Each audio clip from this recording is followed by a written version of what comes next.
Glenn Shorrock talks about being replaced by John Farnham in the Little River Band. I'm John Bowden from Rocky Street Music. When Glenn Shorrock was asked to leave the Little River Band and have John Farnham replace him, they already had 9 hits in North America. That's gotta hurt. We talked to him about that period. We want you to step aside and we've got John Farnham. And I went, what? Who you knew, right? Oh yeah, John and I are friends, just. But you know, we still talk, and I have a great respect for him, his reasons for joining.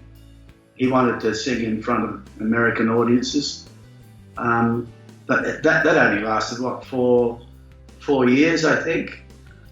And then they asked me back in again, and then the revolving door started to get on top of me as well.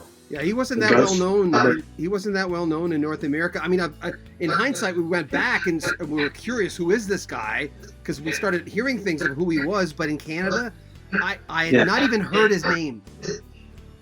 No, but he's huge down here. You know, he's our Olympic singer, as we call it, as I call it. You know, he can sing higher and faster and louder than all of us. And he's great. He's a great performer, no doubt about it. But he's not me.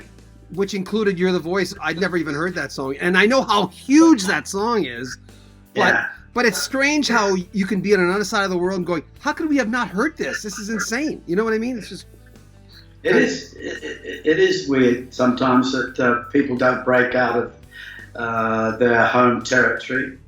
Jimmy Barnes is another one. You know, Jimmy's a huge pal of mine, and you know, he's very successful. Luckily, you know, LRB's success, AC/DC's success, which is way above everybody else's success from our point of view. I mean, they've sold more records and made more money and been so successful internationally. It's we're way behind them.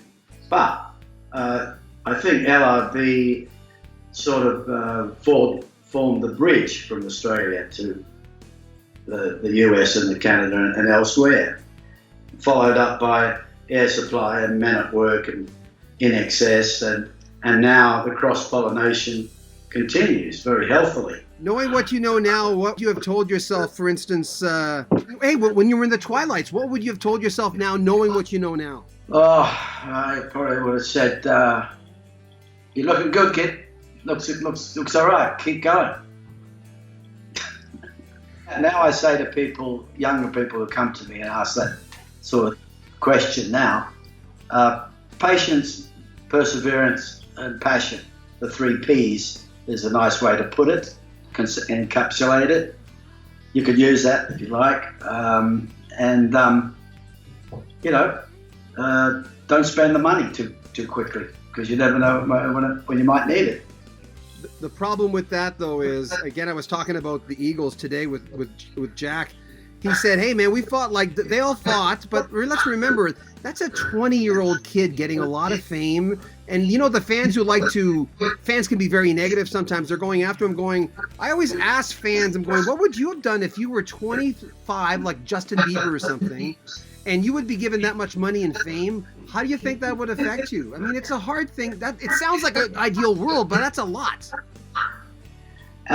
Indeed, and I was lucky in that respect as well. You know, I had success early with my band, The Twilights, but that was relative to the Australian music scene at that time.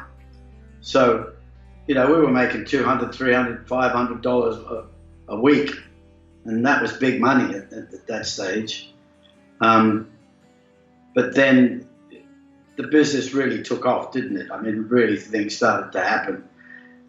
Records were selling in the tens of millions during the 70s and 80s, and now not so much. I want to thank Glenn Shorrock for being our guest on this 10-part series. I've always wanted to talk to the guy, and it's nice that he came on camera. You might have noticed a lot of stars don't like coming on camera. We're going to start demanding it a little bit because, like, we're still 20 interviews behind. 20 interviews that I recently did that I haven't even put up yet because we're behind. And right now we're running a brand new interview clip every single day. That's how far behind we are, so we can be a little choosy. Unless, of course, Robert Plant calls and he wants to have a phone conversation, then we'll say no problem. Glenn Shorrock's brand new book is called Now Where Was I? His new album is Glenn Shorrock Sings Little River Band, which is him doing new takes of old LRB hits. Go to glennshorrock.com for more details. I'm John Bowden from Rock History Music.